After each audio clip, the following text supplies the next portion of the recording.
নমস্কার। আজকে আমাদের বিশেষ কোনো আলোচনা নেই, যেটা রোজ আপনারা অপেক্ষা করে থাকেন। তো আজকে কয়েকজন আমাকে আরকি তাদের জীবনের কিছু অভিজ্ঞতা তুলে ধরেছে। তো গতকাল রাত্রেও একজন দিদির অভিজ্ঞতা তুলে ধরা হয়েছিল। আজকে একজন দাদার অভিজ্ঞতা, তার উড়িষ্যা সফর নিয়ে সে কিছু মিরাকেলস কিছু বলতে চায়। তো সেটাই আমরা জেনে নেব। তাদের আগে এটা শুরু করার আগে আপনাদেরকে বলে রাখি, আ অডিওটা হয়তো সামান্য একটু লম্বা হয়ে গেছে। আপনারা একটু পারলে ধৈর্য ধরে একটুখানি শোনবার চেষ্টা করবেন।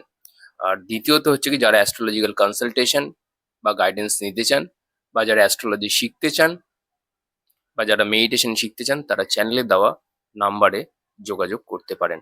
চলুন শুনে নেওয়া যাক আজকে তমাল বাবুর মুখ থেকে তার নিজের জীবনের কিছু অভিজ্ঞতার কথা। নমস্কার। আপনাদের কিছু আশ্চর্য ঘটনা সম্পর্কে বলার জন্য আজকের এই অডিওটা করছি। যে ঘটনাগুলো হয়তো শুনলে আপনাদেরও অবাক লাগবে এবং মনে হবে যে সত্যি হয়তো এগুলো মানে মিরাকেল এক একটা। তো প্রথমে বলি, আমি গত 16 তারিখ পরশুদিন আমার একটা পরীক্ষা দেওয়ার জন্য উড়িষ্যার উদ্দেশ্যে রওনা হয়েছিলাম। পরীক্ষাটা সিট পড়েছিল উড়িষ্যার কটকে। তো যথারীতি পরীক্ষার কিছুদিন আগে থেকেই টিকিট কাটা তোড়জোড় চলছিলই। 16 তারিখ যখন বেরোলাম, প্রথমত যাওয়ার সময়তে, হ্যাঁ এর আগে বলি, প্রথমে যাওয়ার সময় যে টিকিটটা তৎকালেতেও সহজে পাওয়া যাচ্ছিল না। তো আমার এক বন্ধু মানে আমাকে টিকিটটা বেশ সুন্দরভাবে কেটে দেয়। এই টিকিটটা মানে আমার অ্যাকচুয়ালি উদ্দেশ্য ছিল যে 16 তারিখ রাত্রে একটা ট্রেন আছে, সেই ট্রেনটা ধরলে আমার পক্ষে সুবিধা হতো। স্লিপারে চলে যেতাম এবং সকালে গিয়ে পৌঁছাতাম, পরীক্ষা দিতাম, তারপরে আবার ট্রেন ধরে চলে আসতাম। কিন্তু এমনই টিকিটটা মানে পাওয়া চাপ হয়ে গেছিলো যে ওই ট্রেনের টিকিট আমি পাইনি। তো বাধ্য হয়ে আমাকে জনশতাব্দী বলে একটা ট্রেন আছে, ওই ট্রেনটার টিকিট নিতে হয়, কাটতে হয়, যেটা হাওড়া থেকে দুপুর 1:25-এ ছাড়ার কথা ছিল। এবং মানে আমি অনেকটা আগে হিসেব মতন পৌঁছে যাচ্ছি। তো যথারীতি আমি সেই টিকিটটাই কাটি যেটা পেয়েছি সামনে। এবারে টিকিট কেটে আমি যখন হাওড়া স্টেশনে যাব, প্রথম আমি শিয়ালদা থেকে যখন মেট্রো ধরেছি হাওড়া যাওয়ার উদ্দেশ্যে, প্রথম যে অবাক করা ঘটনাটা হলো, আমি মেট্রোতে উঠে দাঁড়িয়ে আছি। মেট্রোয় উঠে দাঁড়িয়ে আছি, মোটামুটি ভিড় আছে, মানে অধিকাংশ মানুষ সবাই বসে আছে, কোনো সিট ফাঁকা নেই অন্তত, আর বেশ কিছু মানুষ দাঁড়িয়ে রয়েছেন। তো আমিও যথারীতি দাঁড়িয়ে পড়লাম। তো হলো কি, হঠাৎ পিছন থেকে একজন ওই মাঝবয়স্ক লোক, প্রায় 50-55 বছর বয়স হবে, আমাকে দেখছি হাত দিয়ে ডাকছে পিঠে। তো আমি পিছন ঘুরে দেখি ভদ্রলোক আমাকে ডাকছেন। ডেকে আমাকে বললেন যে এখানে বসে পড়ো, এখানে আমি উঠে যাব। তো আমি দেখলাম ট্রেনের মধ্যে এত মানুষ দাঁড়িয়ে রয়েছে, তার মধ্যে হঠাৎ করে আমাকে যেন মানে ঈশ্বর যেন নিজে থেকে যেন ডাক দিলেন যে আয় আয় এখানে বসে যা। তো মানে এটা প্রথম মিরাকেল হলো। যাই হোক, আমি তো বসলাম। এইবারে আমি যখন হাওড়া স্টেশনে গেছি, হাওড়া স্টেশনে গিয়ে আমি দেখছি যে ট্রেনটা টাইম তখনও দেয়নি। দুপুর 1:25-এ ছাড়ার কথা ট্রেনটা, কিন্তু নির্ধারিত সময় যে ছাড়বে ট্রেনটার যে ডিসপ্লে বোর্ডে যে টাইমটা দেয়, সেই টাইমটাই তখনও দেয়নি। অর্থাৎ বুঝতে পারলাম যে অনিবার্য কারণবশত কোনো একটা কারণে ডিলে হচ্ছে, ট্রেনটা ডিলে হয়েছে। যাই হোক, তো যথারীতি দাঁড়িয়ে রয়েছি। এবারে ওখানে দাঁড়িয়ে দাঁড়িয়ে একটা ছেলের সাথে পরিচয় হয়ে গেল হঠাৎ করে। তার মানে হাতে আমি দেখছি যে পরীক্ষার অ্যাডমিট কার্ড রয়েছে। তো আমি দেখে বুঝলাম যে ছেলেটা ওই আমার মতনই সেম বাইরে পরীক্ষা দিতে যাচ্ছে। তো ওকে আমি পরিচয় করলাম। ও বলল যে হ্যাঁ আমিও যাব, কটকেই যাব, এইরকম ব্যাপার। তো ওর পরীক্ষা আমার আগের মানে কিছুক্ষণ আগে হয়ে কমপ্লিট হয়ে যাবে, আর আমার একটু পরে আমাকে ঢুকতে হবে, ঠিক আছে। আমাদের যদিও কলেজও আলাদা পড়েছিল, যাই হোক। সেটিকে আমি বললাম যে তোমার কোন কোচে পড়েছে? তো দেখলাম যে ওর আমার কোচ আলাদা পড়েছে। তখন আমি কি করলাম, ছেলেটাকে ফোন নাম্বার নিলাম। ফোন নাম্বার নিলাম এই কারণেই, কারণ ওখানে নেমে যদি বাই চান্স অন্য কারোর সাথে আর পরিচয় না হয়, দেখা না হয়, তো আমি ওর সাথে অন্তত দেখা করে পরিচয় করে ওকে নিয়ে কোনো একটা রুম আলাদা করে শেয়ার করে নিয়ে থাকতে পারবো। যথারীতি ওর ফোন নাম্বার নিলাম, ও আমাকে ফোন নাম্বার নিল। আমরা ট্রেনে উঠলাম। এই প্রসঙ্গে বলি, ট্রেনে ওঠার আগে আরও দুজনের সাথে আমার পরিচয় হয়, দুটো ছেলের সাথে। তো সেই ছেলে দুটো হলো কি পরীক্ষা দিতেই যাচ্ছে, কিন্তু তারা কথায় কথায় জানালো যে আমরা পার্সোনাল রুম নেব, আমরা কোনো কারোর সাথে শেয়ার করে থাকবো না। তো তখন আর কিছু বেশি কথা বলার আর বোধ করলাম না। তখন আমি ট্রেন এলো, যেটা 1:25-এর ট্রেন, সেটা 1:50 নাগাদ প্ল্যাটফর্মে এলো। আমি ট্রেনে আমার কোচে উঠলাম, বসে রইলাম।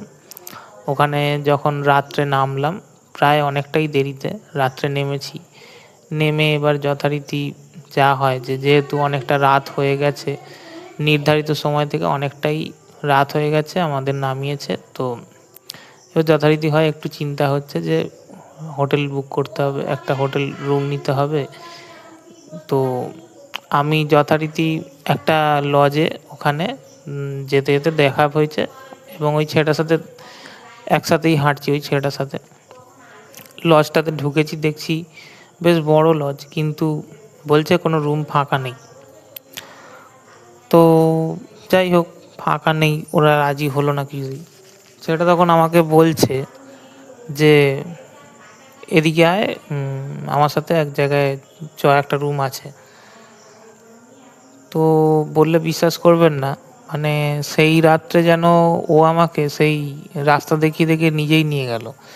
আমি ভাবছি যে বাবা, এত পরিচিত, এত মানে এরকমও হতে পারে। তো ছেলেটা আমাকে নিয়ে গেল রুমটা একটা মানে হোটেলে, অনেকটা মানে মানে স্টেশন।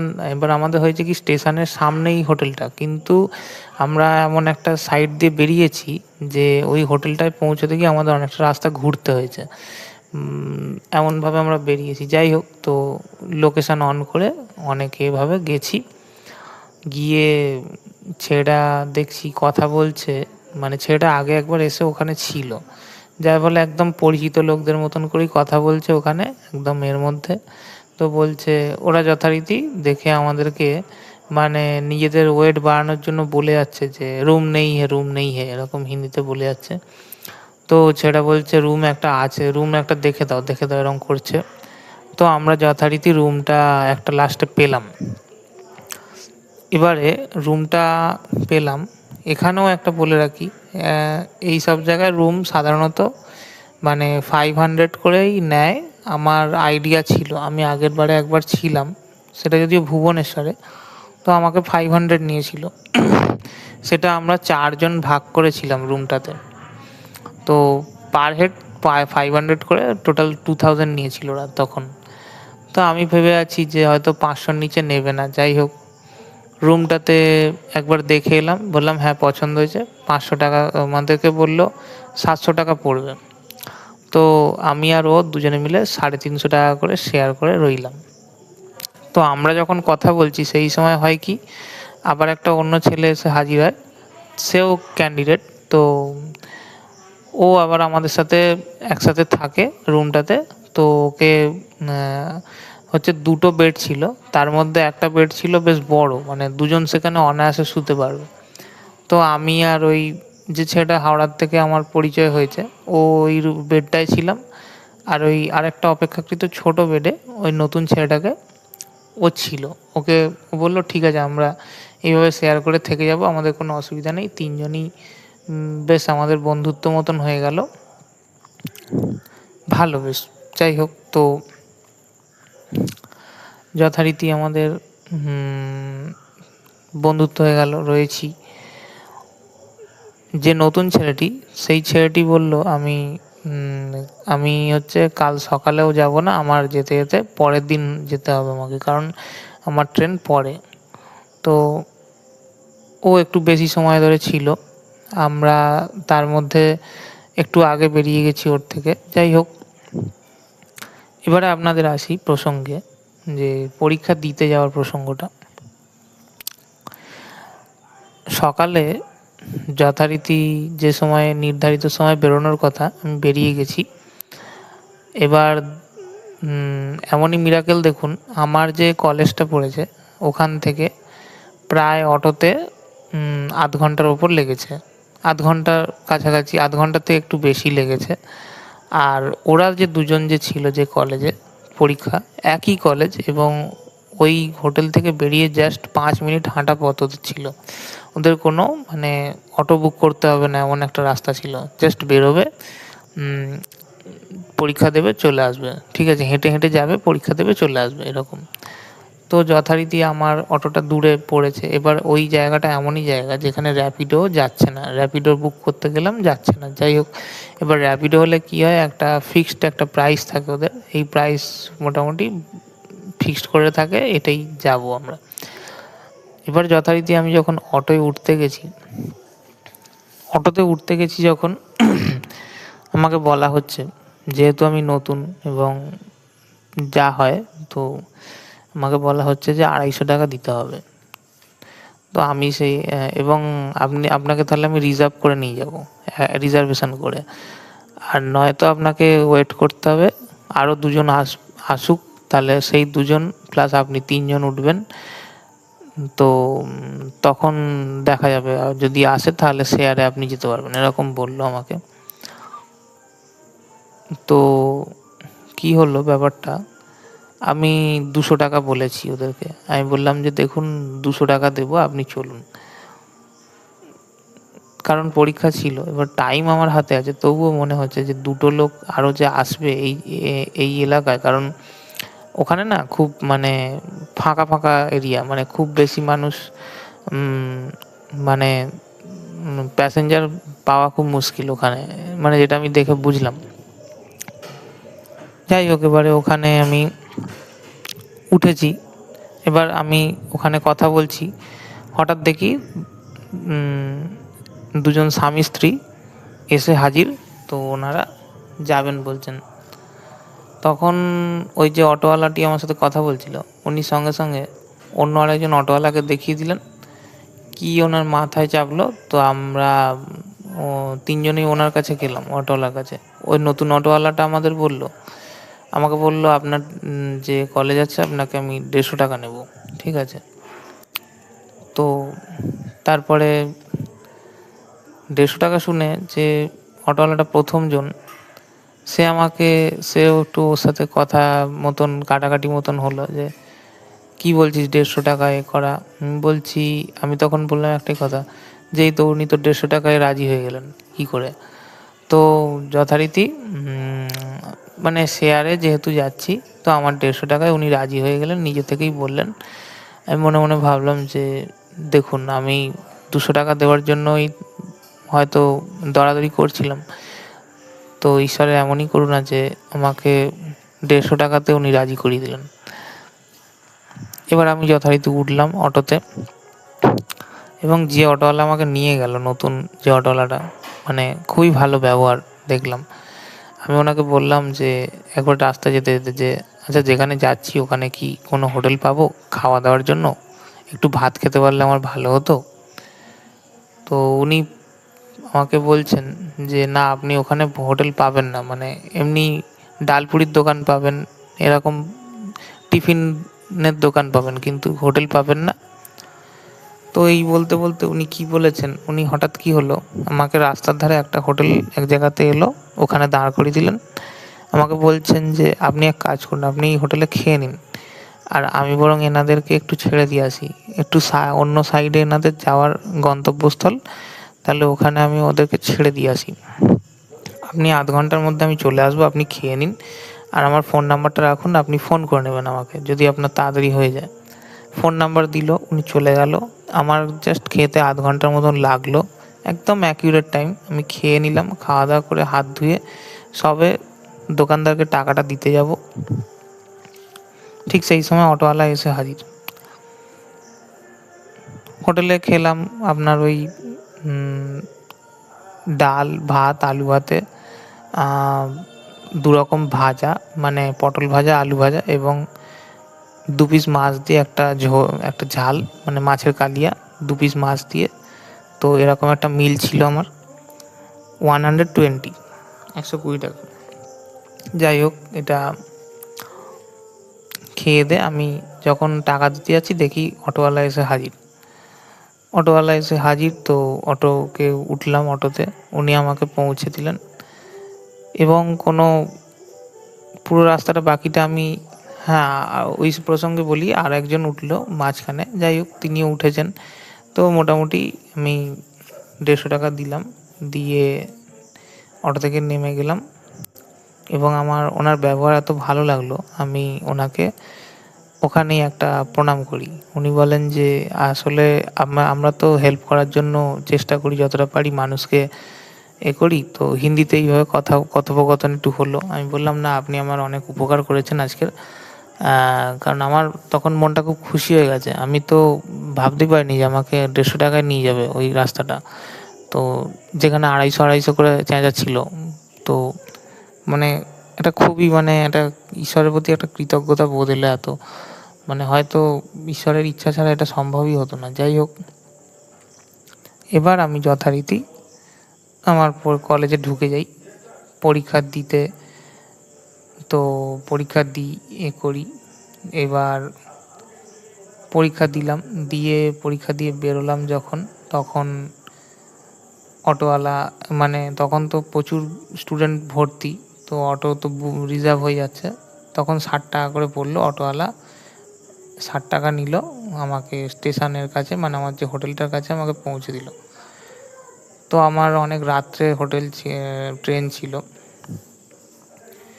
তো ফেরার ট্রেনটার ব্যাপারটা বলি। ফেরার ট্রেনটার ব্যাপারটা ছিল কি, যে আমার রাতের একটা হাওড়া পুরী সুপারফাস্ট আছে, সেটাতে করেই আমি হাওড়াতে আসার ইচ্ছা ছিল আমার।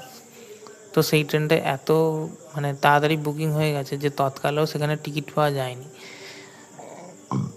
এইবারে একটা uncommon train, Visakhapatnam superfast express,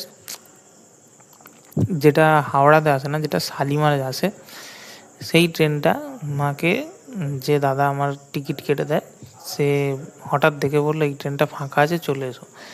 তো আমি ট্রেনটার রুট দেখলাম যে সাঁতরাগাছির ওপর দিয়ে যাবে। তো আমি টিকিটটা কাটলাম এবং সাঁতরাগাছি তে আমি নেমে যাব বলে ঠিক করেছি। যথারীতি আমি, মানে ওইভাবে ওই ট্রেনটাতে আমি সিট পাই, মানে টিকিট পাই। এবারে টিকিট কাটার সময়, টিকিট কেটে যখন ট্রেনে যখন উঠেছি আর কি, সারা রাত্রে কোনো অসুবিধা তো হয়নি। কোনো এক্সট্রা, মানে লোকজন যারা বেশিরভাগ ওই ট্রেনের নিচে টিচে শুয়ে পড়ে এসে চেষ্টা করে, সারা রাত্রে কোনো এরকম টাইপের লোক ওঠেনি। ট্রেন মোটামুটি, মানে যে কটা সিট সেই কটাই লোক, এরকম মানে মানে অত্যাধিক বেশি যে লোকজন অনেক সময় থাকে, নিচে শুয়ে টুয়ে থাকে গ্যাদাগেদি করে, সেই ব্যাপারগুলো ওখানে ছিলই না ট্রেনের মধ্যে। বেশ, এবং ট্রেনটি এমন, মানে ভালোই চালাচ্ছিল যে বিভিন্ন জায়গাতে সিগনালে দাঁড়িয়ে পড়ে, যেখানে ট্রেন, সেখানে এই ট্রেন কোনো জায়গায় দাঁড়ায়নি খুব একটা সারা রাত্রে। এবার আমি কিছু কিছু সময় ঘুমিয়ে পড়েছি, তবু আমার ঘুম এত ডিপ হয়নি, কিন্তু আমি এটুকু বুঝতে পেরেছি, মানে খুব বেশি কোথাও, মানে যেখানে যেখানে স্টপেজ সেখানে ছাড়া এই ট্রেন কোথাওই দাঁড়ায়নি। এই ট্রেনের স্টপেজও খুব কম ছিল, তো খুব বেশি কোথাওই দাঁড়ায়নি। মানে জাস্ট কোনো কোনো সময়তে হয়তো কোনো কারণে স্লো করেছে ট্রেনের স্পিড, কিন্তু কোথাওই দীর্ঘক্ষণ দাঁড়িয়ে ওই যে ক্রসিংয়ে থাকেনি। তো এই ট্রেনটাও, মানে স্টেশনে আসতে একটু দেরি করেছিল, প্রায় আধ ঘন্টার কাছাকাছি, কিন্তু খুব বেশি দেরি ওটা বলা যায় না। মোটামুটি এবার ডিলে খুব বেশি ছিল না, মোটামুটি ছিল। যাই হোক, যথারীতি সকাল মানে 6টার সময় নাগাদ আমার সাঁতরাগাছি নামানোর কথা ছিল। সেইখানে আমি 6:30 বেজে যায়, তখনও সাঁতরাগাছির কাছাকাছিও পৌঁছায়নি। তো মানে একটু স্লো, কিছু কিছু করে কিছু কিছু স্লো করতে করতে একটু ভালোই লেট হয়ে গেছে ট্রেনটা। যাই হোক, তবুও বলবো ভালোই গেছি, কোনো স্মুথলি গেছি। এইবারে আমি যখন ট্রেনে করে যাচ্ছি সাঁতরাগাছিতে যাওয়ার আগে, সাঁতরাগাছিতে যাওয়ার আগে বেশ কিছু ছোট ছোট স্টেশন পড়ে, যে স্টেশনগুলোতে এমনই একটা এরিয়া যেখানে কোনো কারণে যদি সিগন্যাল পেয়ে যদি ট্রেনটা দাঁড়ায়, আমি যদি সেখানে নামতে পারি, তো সেখান থেকে নদী আছে, নদী পেরিয়ে জেটি ঘাট পেরিয়ে আর কি আমাদের বজবজ এলাকায় আমি থাকি, তো বজবজ এলাকায় আসা যাবে। ঠিক আছে, যেটা হাওড়া দিয়ে বা শালিমার দিয়ে যদি আমি করতে যাই বা সাঁতরাগাছি থেকে করতে যাই, তাহলে আমাকে অনেক ঘুরে আসতে হবে, বাস ধরতে হবে বা বিকল্পভাবে ট্রেন ধরতে হবে, ধরে আবার আসতে হবে। সেটা একটা লেন্দি এবং সময় সাপেক্ষ বেশ ব্যাপার আছে।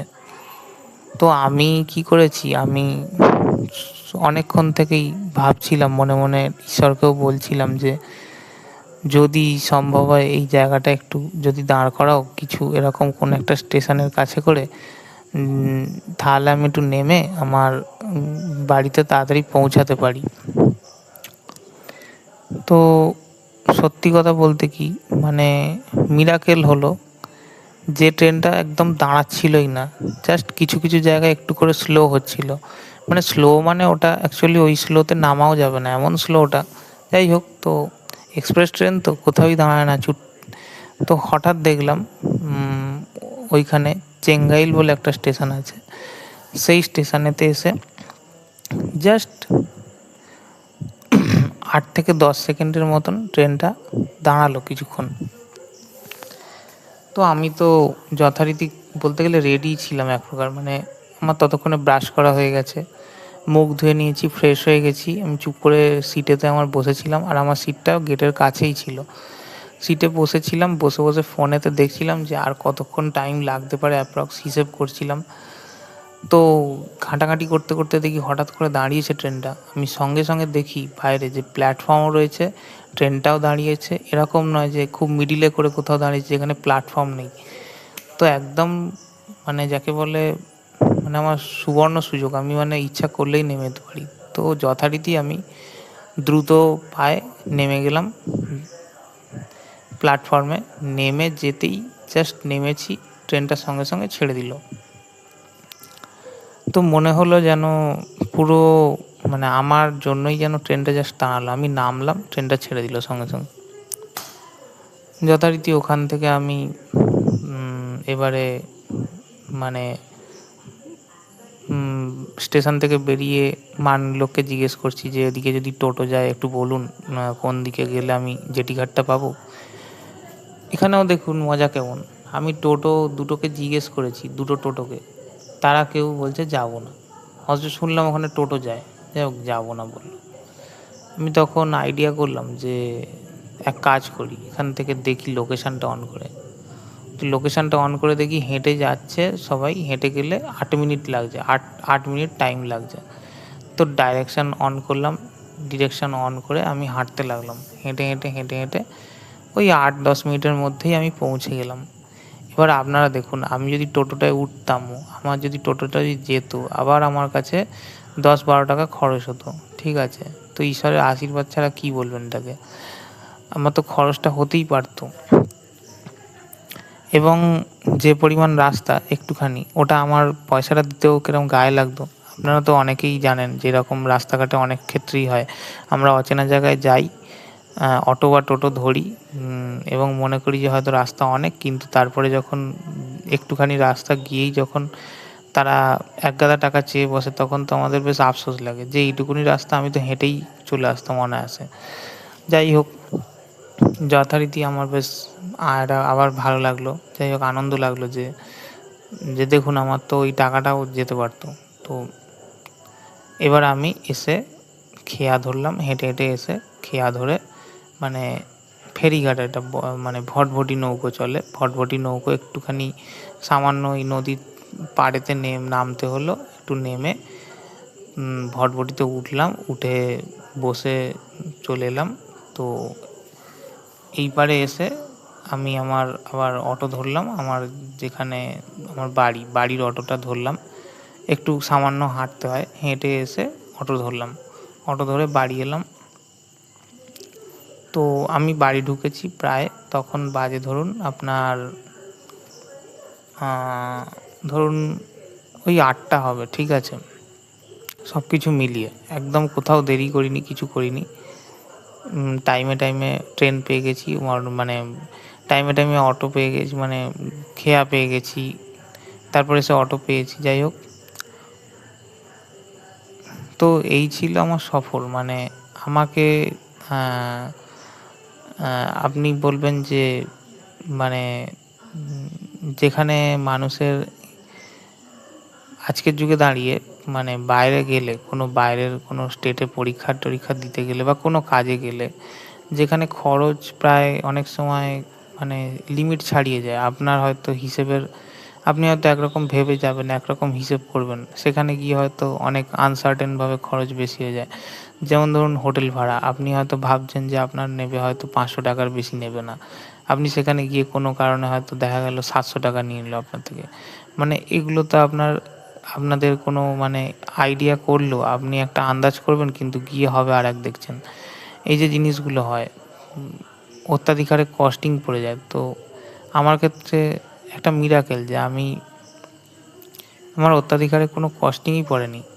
ইভেন আমি যে ট্রেনগুলোকে মানে তৎকালে টিকিট পাওয়া যায় না ট্রেনগুলোতে, ওখানে ট্রেনে এতটাই ডিমান্ড, সেই জায়গায় টিকিট পেয়ে গেছি এবং বেশ ভালোভাবেই আমি সুন্দরভাবে মানে কোনো অসুবিধা হয়নি, আমি যেতেও পেরেছি খুব সুন্দর, আসতেও পেরেছি খুব সুন্দর। তো এই যে যেতে পেরেছি, আসতে পেরেছি, এভাবে এসেছি, মানে আমি সত্যি বলছি, আমার ঈশ্বরের আশীর্বাদ ছাড়া এগুলো কোনোভাবেই সম্ভব হতো না। এবার যদি বলেন যে আপনার পরীক্ষা কেমন হয়েছে, পরীক্ষার প্রসঙ্গটা যদি একটু বলি, সত্যি কথা বলতে কি, আমি মানে নিজের আমি মনে করি যে পরীক্ষা দেওয়াটা শুধু আমার মানে রোল প্লে করার মতন। আমি অ্যাকচুয়াল পরীক্ষাটা যতক্ষণ আমার হাতে আছে, যতটা সুযোগে পারবো, যতটা আমার সামর্থ্যে পারবো আমি দেবো। কিন্তু এর ফলাফল নিয়ে বিশেষ কিছু চিন্তাভাবনা করবো না। সেই পরীক্ষাতে আমি তো যথারীতি কী হয়, আমি পরীক্ষাটা দিতে গেছি, কিন্তু যদি বলেন যে আক্ষরিক অর্থে যতটা পরিমাণ প্রশ্ন হয়তো অ্যাটেম্প্ট করলে ভালো হতো, একটা ভালো পরিমাণ স্কোর দাঁড়াতে পারতো, আমি সেই পরিমাণ প্রশ্নটা ঠিক সেই সংখ্যায় অ্যাটেম্প্ট ঠিক করতে পারিনি। তো এটা নিয়ে আমার বিশেষ কোনো আক্ষেপ নেই, কারণ আমার মতে বলে যে ঈশ্বর আমাকে দিয়ে এইটুকুনি মানে আমার জন্য রেখেছেন, যে এইটুকুনির বেশি আমি পারফরমেন্স করতে পারবো না হয়তো, তাই আমি ওটাই পেরেছি, ওর বেশি পারিনি করতে।